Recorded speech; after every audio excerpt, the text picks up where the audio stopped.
Okay, and part three of the Chevelle. So the next thing is just really continuing on with this whole blocking in thing to kind of get all the major values kind of put in and locked down, so that we can move on to blending and details and things like that. So the nice thing about the blocking in part is, well, normally with an airbrush painting, or with any painting that I'm working on, I try to work back to front. What I try to think about what's going to cover what. So if an area of color is or value is going to cover another area, I try to do the area in the back first, so back to front. With this particular part of the painting, with the blocking in part, it really doesn't make too much difference because we're really just putting in general areas. We know everything is going to go on top of this at the end, so that's kind of how I run this. In one of the real quick little 3x4 paintings that I do, those 543s, where there's no gray, essentially, I use the fades of the black to create the grays. This painting is going to have gray in it, so as a result, what I do is I kind of break this down. Normally the next step in a real quick painting would be to do all the white parts, and then I would even do the white parts up on the top where this isn't quite white. I know that, again, I'm going to be creating the grays by using black on top of it. In this case, I'll be using actually grays in it too, so some of these areas won't be blocked off the same, with all the same. So what I'll do is I think I'll pick the lightest areas first. Well, again, it doesn't overly matter because they're all basically side by side, the different blocks of value. So yeah, let me do the gray first, since there's a little bit more of it. And the gray is just it's almost white. So what I'm going to do first is I'm just going to cut all those pieces out, and then I'll mix the color up. Okay. Letting that go all the way over here. There we go. So thanks for sticking with me with this. I'm really excited and looking forward to doing these and doing more of them, so that you guys can actually see the whole entire process, from soup to nuts. But again, don't have to sit through 17 hours of one video to get it done. This painting probably won't take 17. It'll take a little while, just because I'm doing more talking than painting. But this blade is probably dead. Yeah, I think it is. Put a new blade in here.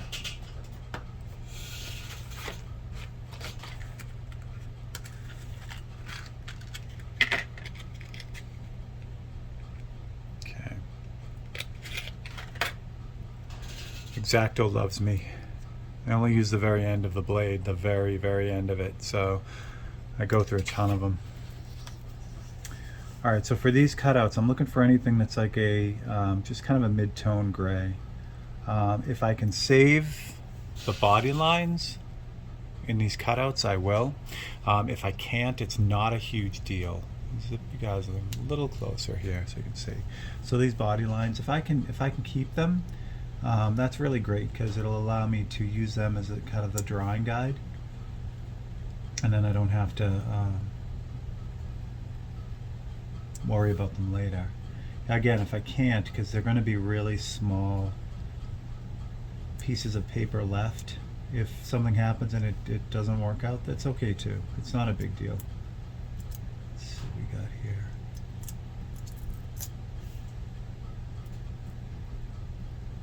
There we go. All right, so far so good. So that's the first little bit.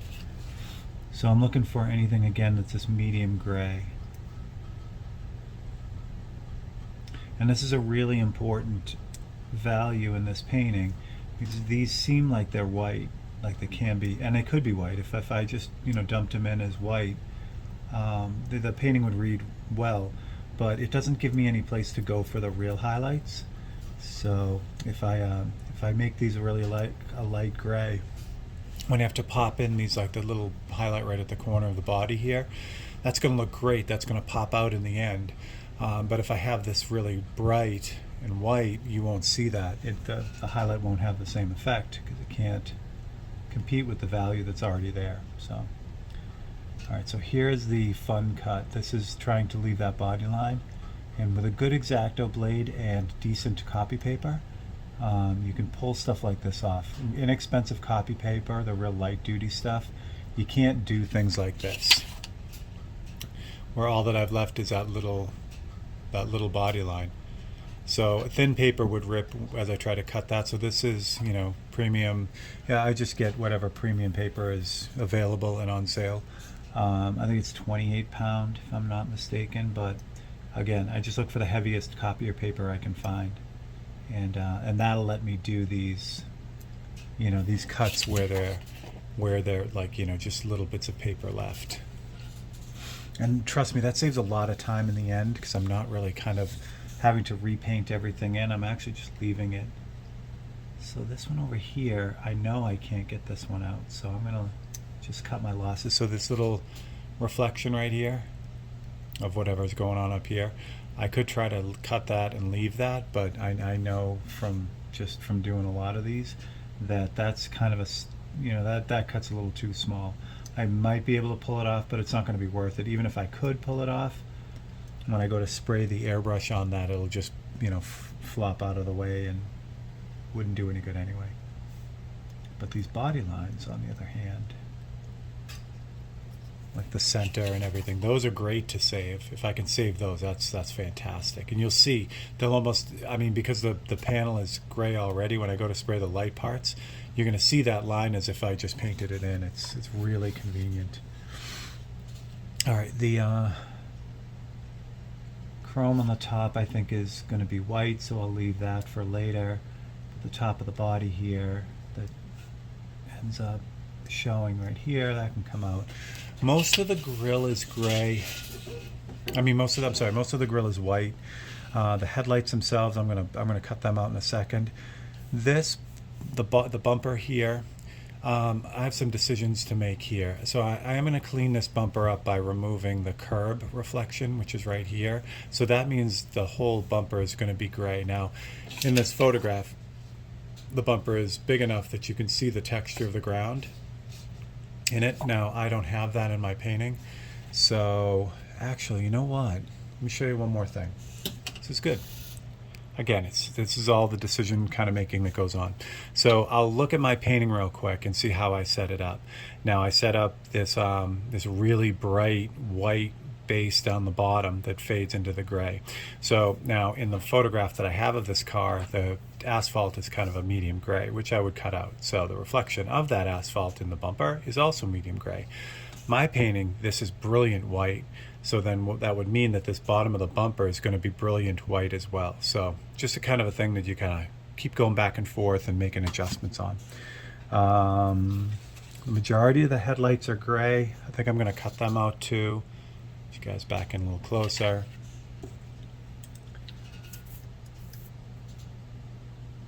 So with the headlights and MOs, you know, it's funny. I always talk about concentric circles and how much they can make or break a painting. So concentric circles are circles within one another. So once you start throwing that into perspective, like in the side of this wheel, that is so easy to screw up. And when that, I mean, the wheels and the circles that are in a car, in old cars like the headlights or all cars with the wheels, if you look at automotive art, doing wheels is the equivalent of doing hands and feet with portrait work. Usually these portraits fall apart technically in these circles because they're perfect. They really kind of look the way they look because of the way they sit within one another. So that's an easy thing to screw up. And when you do, it's like I said, it's like someone's hands when you're painting them, or their feet. People know instantly that it's wrong. So I really try hard to get that really, really well. So for the headlights, I'm just gonna, even though there's white in them, I'm gonna treat the white as highlights later, so I don't have to essentially block them in with the white. I'll end up painting them in after. So what I want to do is I just want to cut out the whole thing. I'm going to leave the trim around the outside edge. I'm not going to cut that out because that is going to be white. So what I'll do with that is when I get there, so I'll paint this gray, but then I'll just outline it with a paintbrush to just run around the circle, and that'll also allow me to get that circle really perfect. So you notice over here, as after all that talking about perfect circles, I totally cut that out poorly. But again, I know there's going to be an outlet around that, so I can clean it up on the fly. So I'll finish up all these. And what I'm doing is I'm just cutting out the headlamp itself and that inner, the ring that holds it in place. I'm not cutting out the trim, and I'm not cutting out, obviously, the black that's kind of around that light. All that will be added after. Again, this just really puts the headlights in the right spot. Wow, that was close. I think I cut through that. All right.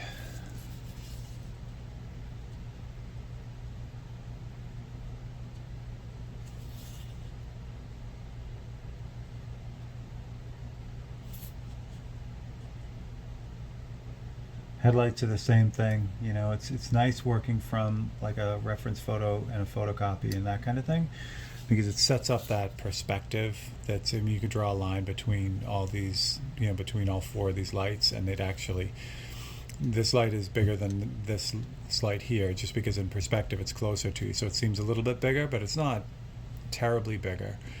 So having the photograph is really nice because you can see that right away.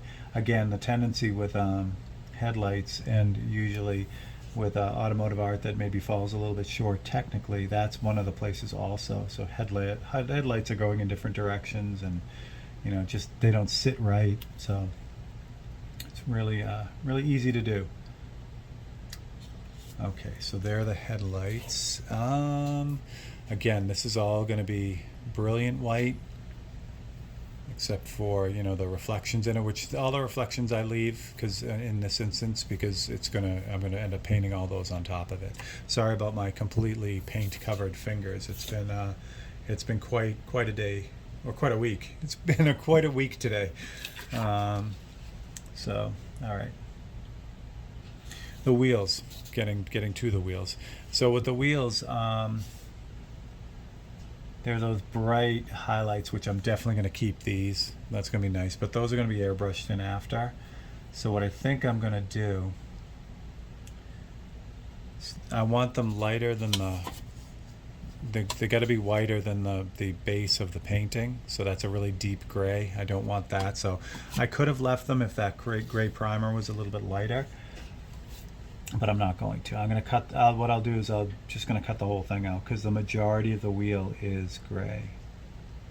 So what I really want to make sure I do here, again, is the more accurate I cut this out, the less fiddling and adjusting I have to do later. And again, selling the wheels is the biggest part. Once you get that, the rest of it seems to kind of come together. Again, it's like eyes or hands or feet or something like that with a portrait. So there's number one.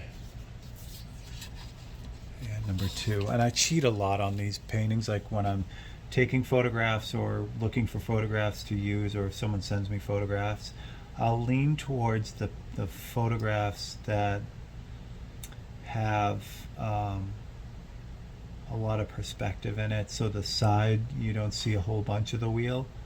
It still gives the impression that they're there, people understand it, but you don't have to do, I mean, it's a lot of work, especially with some of the really cool wire wheels and things like that, really detailed wheels. And you can get a lot into it, so I try to avoid that if I can, just to save a little bit of time. Sometimes you can't though. Okay, this same thing with this the trim at the bottom of the body here. It's gray here because it's reflecting the ground. So so when my painting, that's going to be white, so I can't do that.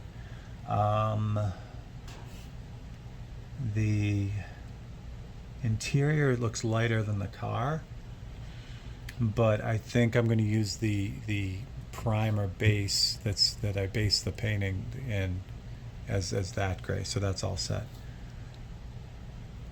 I think we're good. One thing I am going to grab is the top of this. It's not really the bumper. Well, there's the top of the bumper. Yeah, so the top of the bumper I'm going to grab, because that rolls over. So that's reflecting what's above the car. And in my case, this car is really, you know, it's got a dark background behind it. So this is going to be gray. I don't want it as gray as the background, so I'm going to lighten it up a little bit.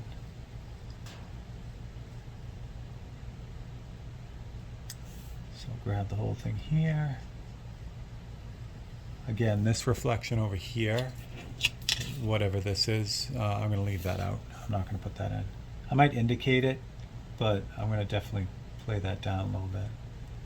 Did I do that right? Yeah, I did.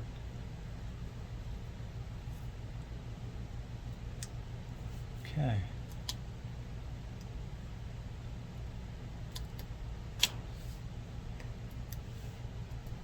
Good. Okay.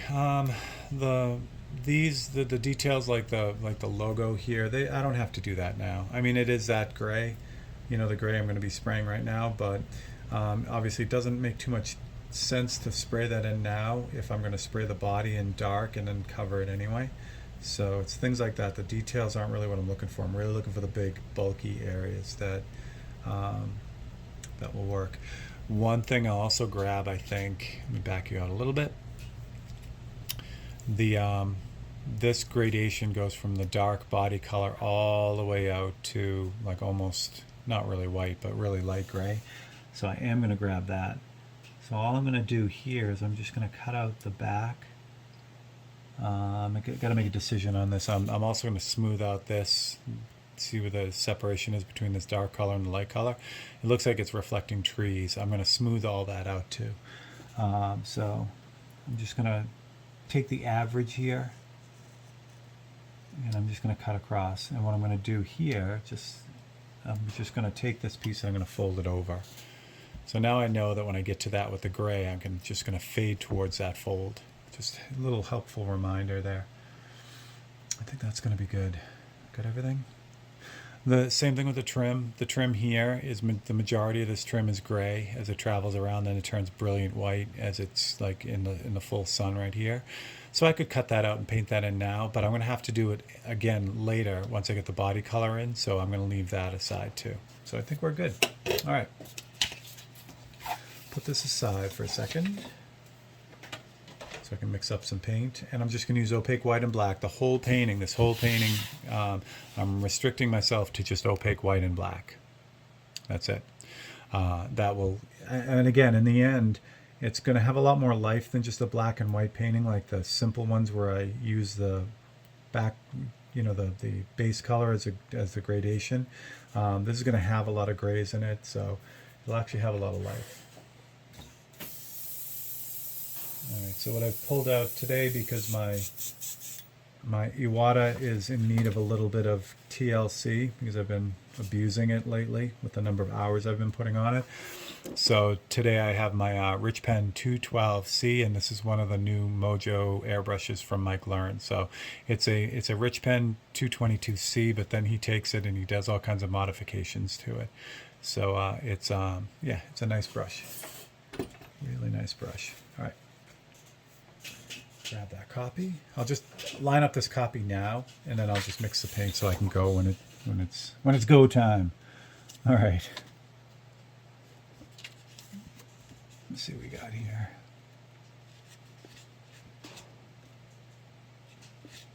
And like any of these copies, you know, I really try to keep them lined up exactly where they need to be. If they're slightly off, that's okay. I can usually fix a lot, but I'd rather not fix, you know. So again, I pick a point on the ends to kind of start with, and then I just double check them as I go, and that'll give me plenty of chances to kind of really make sure that these are in the right spot.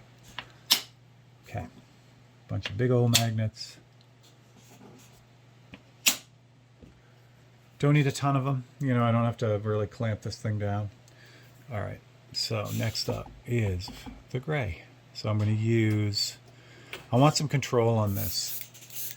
So because I want some control, actually I'm going to clean this brush out a little bit because I had black in this yesterday. And make sure all that's out.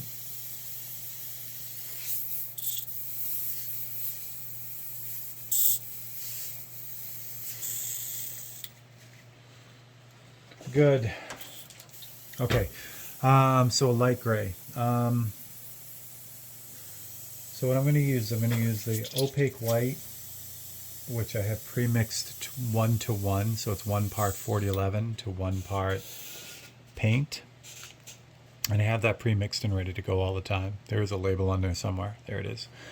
So I'll start with that. And again, opaque white and opaque black are the only two colors I'll be using. So for the gray, I'm going to use the 5-to-1 mix because I want a little bit of control over how much. Let's say I don't have any in here. Yeah, I'm almost out of that. I have to mix up some more. I want some control of the black, so the black is really strong. So if I put an unreduced drop of black in there, it would take over. It would be super dark gray. But if I use the pre-reduced black, like the 1-to-5 or the 1-to-10, I can add drops of it and have a lot of control. Like you notice that really didn't change. I mean, it did change. It's a light gray now, but it didn't like totally overpower it. So to get like a fraction of a drop of paint out of the full strength is tough to do. You have to put, kind of put it out on your palette and then grab a little bit of it.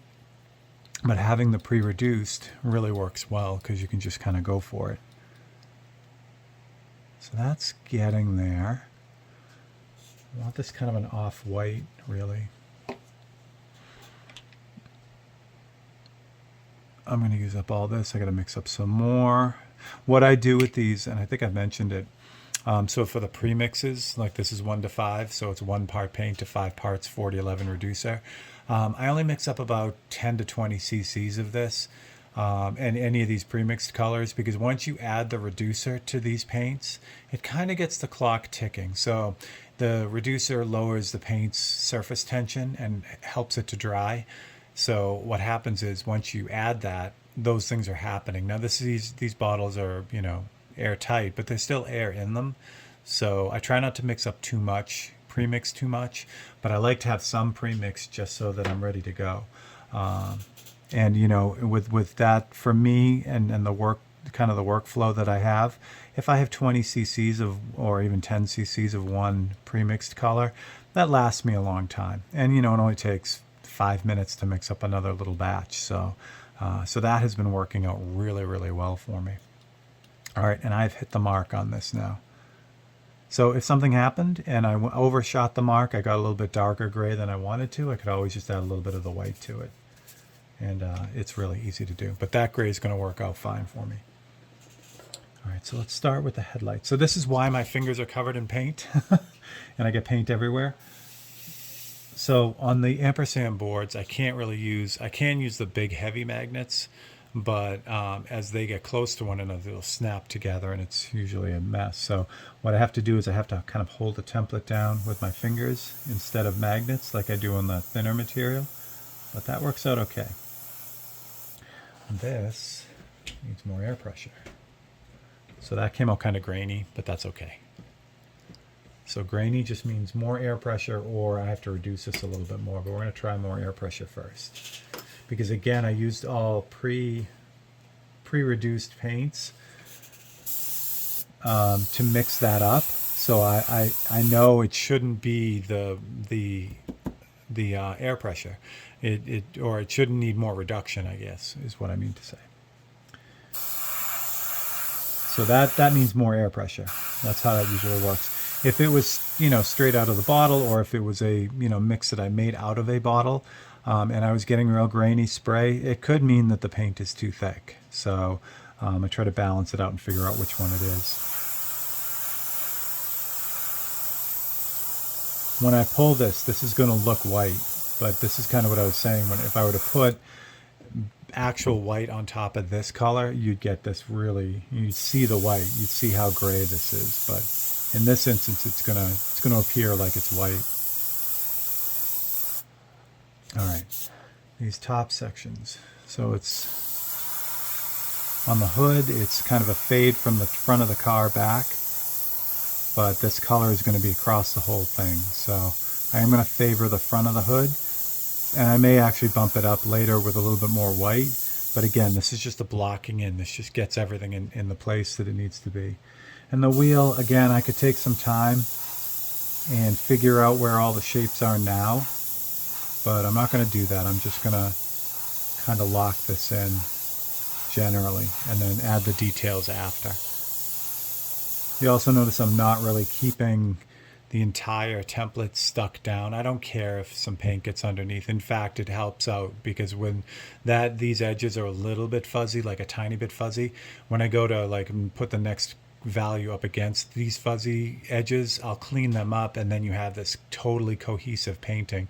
If I were to have that exactly perfect, like say I masked that off with adhesive mask, when I went to do the tire around it, I would have to have that cut out perfect, or else you'd see a gap, or it just wouldn't really line up perfectly if I wasn't really careful. But because I've got a little bit of underspray, the airbrush is kind of pushing paint underneath this template and making it a little bit fuzzy.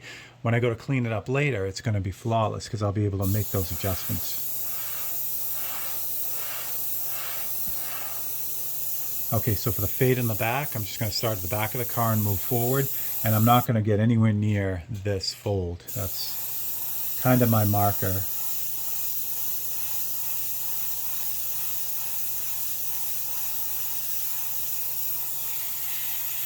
There we go. Let's see what we look like. So before I pull this off for real, because I took the time to line it up, I'm just going to move the magnets down the bottom. Now what I can do is I can pull this aside and see what I got. It's actually not as bright as I need it to be. So that's okay. Which is interesting because it looks really bright here. So there you go. Not a problem. So what I did was I just dumped out a bunch of it, but I left the paint in the bottom of the cub. And now I'm just going to take some of that opaque white, the pre-mixed 1-to-1 opaque white, just going to kind of pour that in there. Mix that up. I'm just holding the needle closed, or putting a piece of paper towel against the needle. It's forcing all the paint back in. So normally I don't mix this way. I have these inexpensive paint brushes that I like to mix with. But in this case, because I have that color still from here in the brush all the way to the tip, I have to force that darker color back to mix in with all the stuff I just did up here. So that's kind of why I do it. Okay, that is definitely good because I added a lot of white to that. I am going to add a little bit more reducer to this too, because this I want to blend really well. Because essentially I'm going to go over what I just did in spots. I mean, I'll show you. I'll kind of fade it out in a bit. So if like the hood area,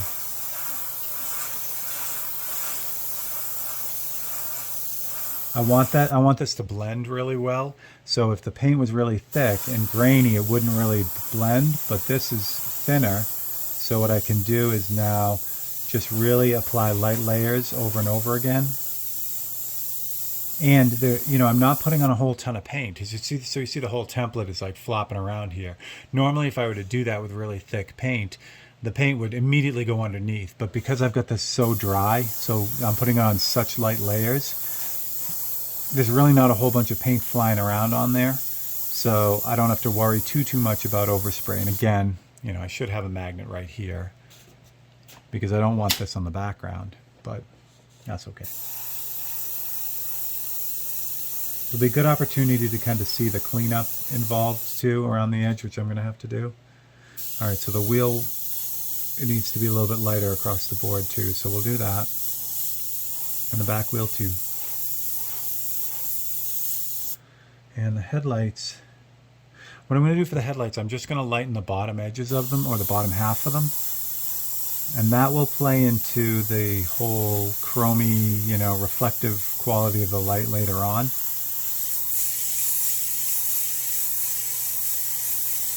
And then the top of the bumper I'm going to leave because I like that gray, because that's a nice gray. And then when I go to put the bumper in for real down below, which will be bright white, that'll hold up better. So there we go. So that looks a lot better. That's going to hold up. See what I mean about the body lines now? It just they're there now. All I do is when I get to that point, I just have to clean them up and paint them in. So it really helps a lot. So we'll take this off now. Still not to the point on this where I have to spray this whole thing with any kind of UVLS, with any kind of clear to protect it. The background is protected already, so that's in real good shape. So I don't have to worry about this yet because I'm not going to be touching it and handling it and everything. All right, so there you go. So there is part 3. I hope these little chunks are working for you. You know, I feel like I should be going an hour, but I really want to keep them to a half an hour. Just know that I'm not going to do any work on this without it being videoed, so you guys will see 100% of it. It'll just be kind of cut up in chunks. So there you go. So I am Steve Leahy. This is Open Studio. Please don't forget to like and subscribe. And if you're having a blast with this or know someone who might enjoy this, please share it with them too. I'll put a link to Createx and ampersand in the bottom. And if you have any questions or comments, you guys have been great. Put them in there. I'll answer them all. If I missed something or glossed over something that you want clarification on. All right. So I'll catch you guys on the next episode. Thanks.